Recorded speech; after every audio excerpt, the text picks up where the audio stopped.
दोस्तों, स्वागत है मेरे चैनल पर। और इस समय आप सुन रहे हैं गाथा छत्रपति शिवाजी राजे की आरजे प्रभाकर मोरे के साथ। शिवाजी का अभ्युदय।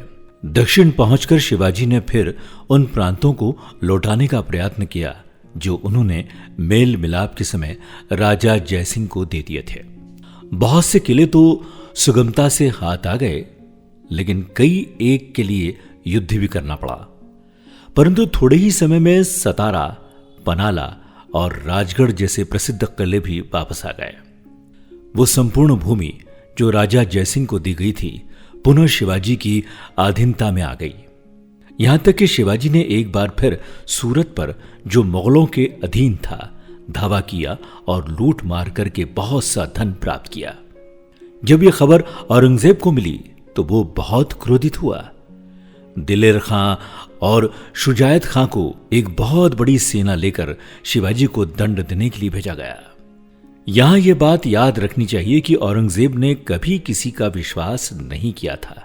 अकबर ने तो हिंदू राजाओं को उनकी चापलूसी, विश्वास और एहसास से अपना सेवक बनाया था और उन्हीं की सहायता से सारे भारतवर्ष पर विजय प्राप्त करके मुगल राज्य को पक्का किया था। जहांगीर और शाहजहां ने भी यूनाथिक रूप से अकबर की ही नीति से काम किया था और हिंदुओं से संबंध स्थिर रखे थे। यद्यपि शाहजहां के समय में इन संबंधों का रुख बदल गया था, परंतु औरंगजेब ने रंग ही पलट दिया।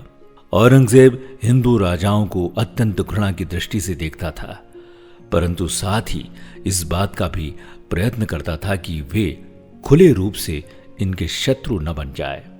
औरंगजेब हिंदू राजाओं को प्राय ऐसे स्थानों में भेजा करता था जहां से उनके जीते जी आने की आशा नहीं रहती थी।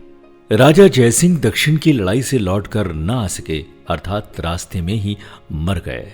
अब एक और राजपूत वीर की बारी आई कि वो औरंगजेब के हाथ लगे तथा उसके विचारों को पूरा करने का कारण बने।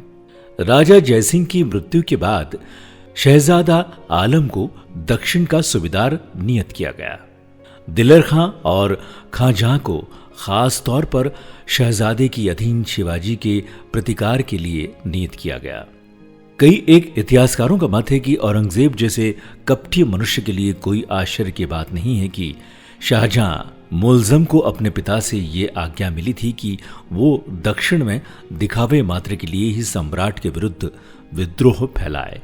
शिवाजी और अन्य हिंदू राजाओं को मिलाकर औरंगजेब के हवाले करें। शहजादा मुल्ज़म ने ऐसा ही किया। दक्षिण पहुंचकर शिवाजी से अत्यंत प्रेम भाव से मिला और कुछ लालच दिया। औरंगजेब की ओर से शिवाजी को राजा की पदवी भी दी गई। संभाजी का पुरस्कार भी स्थिर कर दिया गया। इसके सिवा बरार में शिवाजी को कई प्रांतों की जागीर भी दी गई। यहां तक कि पूना, चाकन तथा सूपा के प्रांत भी लौटा दिए गए। शिवाजी ने शहजादा मुल्ज़म से परोक्षतया पत्र व्यवहार से सहायता के लिए प्रतिज्ञा की, परंतु खुले तौर पर उसके पास आने से साफ इनकार कर दिया। शिवाजी एक बार मुगल राज्य के धोखे से अपने प्राण संकट में डाल चुके थे। अब यह कभी संभव नहीं था कि उन जैसा विचारशाली मनुष्य फिर अपने आप को आपत्ति में फंसा देता। परंतु शाह मुल्ज़म की सेवा में अमीर अफसर जिसमें बहुत से हिंदू भी शामिल थे, इस बनावटी चक्रव्यूह में आ गए, जिसका यह फल हुआ कि वे लोग बहुत से छल एवं कपटों के साथ औरंगजेब को सौंप दिए गए।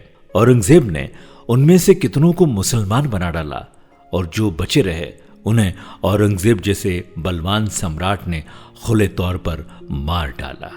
आगे की कहानी अगले एपिसोड में। बीजापुर और गोलकुंडा राज्य भी शिवाजी को कर देने लगे। गाथा छत्रपति शिवाजी राजे की आरजे प्रभाकर मोरे के साथ। दोस्तों, मेरे चैनल को सब्सक्राइब करें ताकि आपको नए नए वीडियोस देखने को मिल सकते हैं। और हाँ, ये वीडियो अगर आपको पसंद आया हो तो इसे लाइक करना ना भूलें और हाँ, शेयर जरूर करें ताकि औरों को ये जानकारी मिल सके। और इस वीडियो में यदि कमी हो तो उसे कमेंट्स बॉक्स में जरूर लिखें। आप मेरे चैनल पर क्या क्या और जानकारी चाहते हैं वो भी आप लिख सकते हैं।